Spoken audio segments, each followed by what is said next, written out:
Isolated out in the Mojave Desert stands the legacy of one man, built over a lifetime using only basic tools.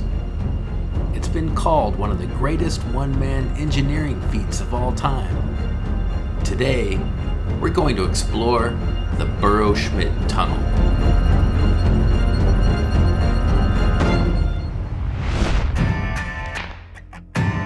We're driving 130 miles north of Los Angeles to the El Paso mountain range in the Mojave Desert.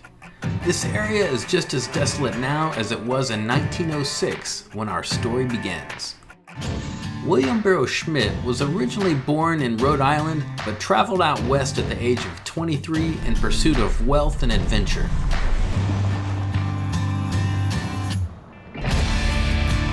With very little prospecting experience, he staked a mining claim up in these mountains, seeking his fortune.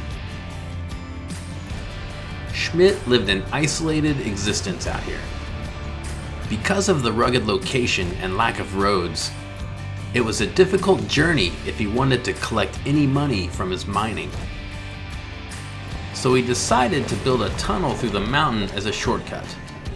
With nothing more than a small pickaxe, a shovel, and occasional stick of dynamite, he began chiseling away through the solid granite mountain, inch by inch, day by day, year by year. 32 years and 2,500 feet later, Schmidt accomplished his goal in 1938 at the age of 67. Over time, many have questioned the true purpose of the tunnel and whether Schmidt lost his sanity while building it. I'm going inside to try and find out.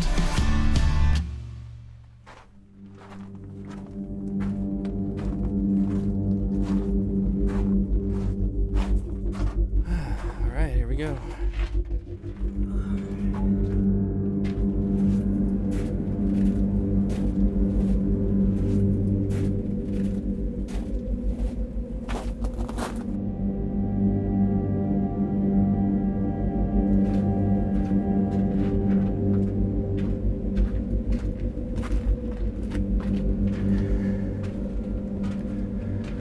So, looking ahead, it's just nothingness. You can't see anything. It's just straight ahead into a void. Can you imagine coming to work here every day for over 30 years by yourself?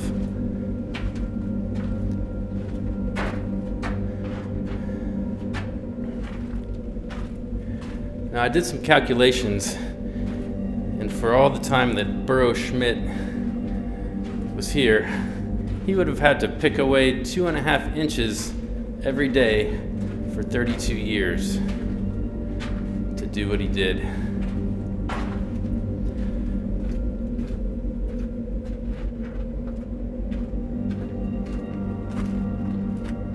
So at some point there used to be a little mining cart here that he used to help him get the rocks out. Before that, he was carrying everything out on his back.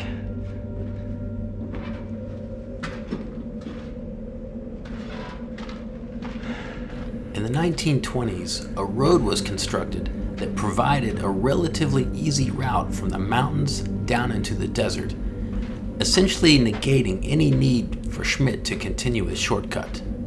15 years in at this point, with no end in sight, instead of calling it quits, Schmidt kept tunneling away, seemingly obsessed with finishing what he started.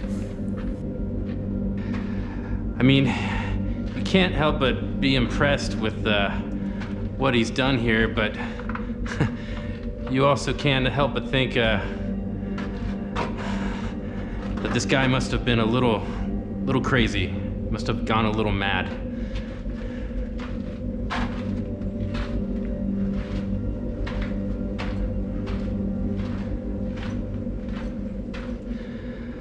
So Burro Schmidt's real name was William,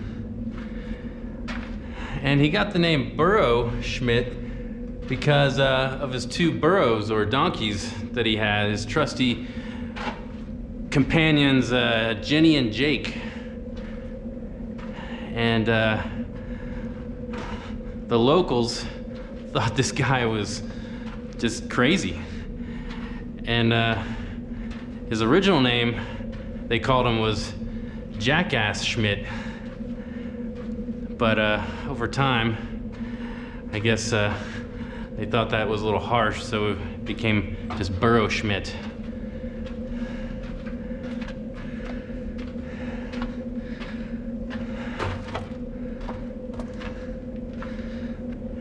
What do we got here? It's got a little cubby hole.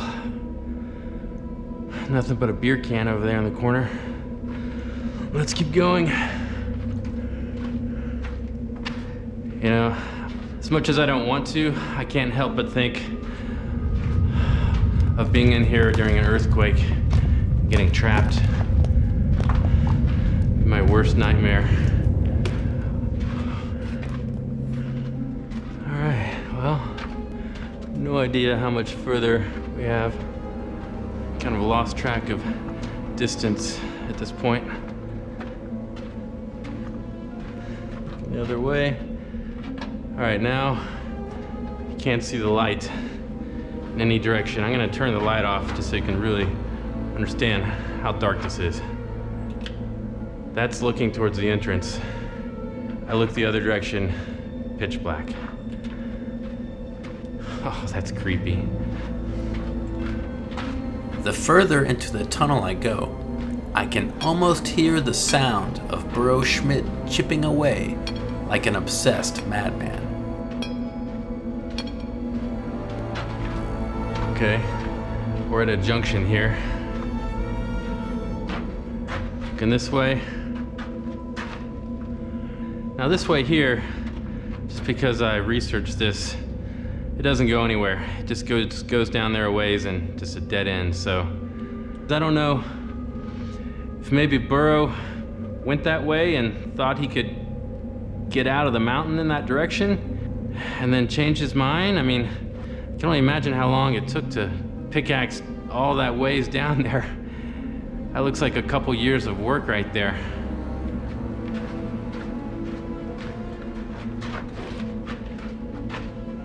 Over a half mile into the tunnel, the hint of light slowly begins to appear. The light at the end of the tunnel, literally.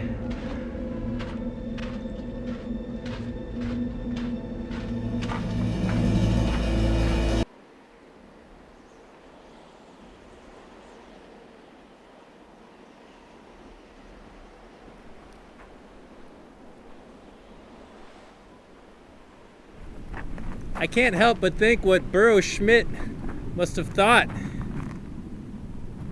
when he popped out of this hole to this view. It's remarkable.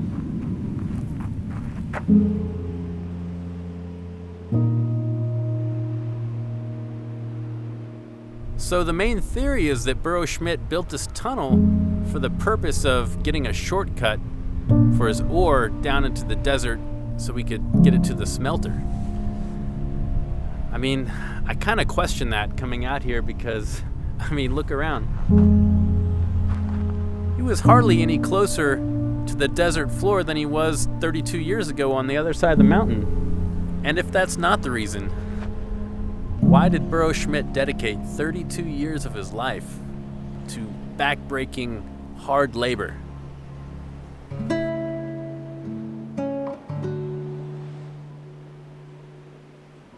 If there was a different reason, Burro Schmidt took that to the grave with him. And in the end, he never once used his newly created shortcut.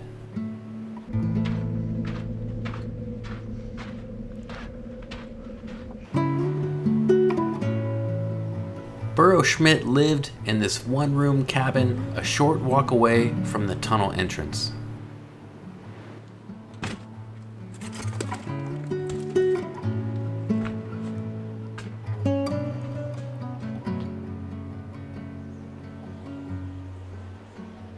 He kept himself warm from the harsh and windy nights by sticking newspapers and magazines on the wall and ceiling for insulation, many of which are still here today.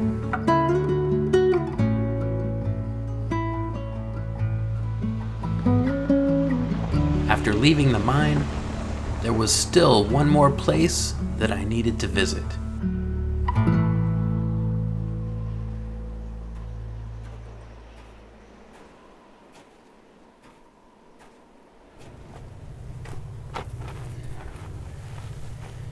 We're about 30 miles away from the Burro Schmidt Tunnel in the small town of Johannesburg, California. After Schmidt finished the tunnel, he left the isolated cabin and moved down to the local desert communities until he died in 1954. And here he is. William Burro Schmidt, 1871 to 1954. A fascinating man who left a legacy for many generations to discover. Rest in peace, Burro. There's light at the end of the tunnel, through the Garlock mountainside. 2,500 feet he funneled till he came out on the other side. With hammer and pick, bit by bit, 32 years he tunneled away. You must admit, Burro Schmidt built his tunnel to stay.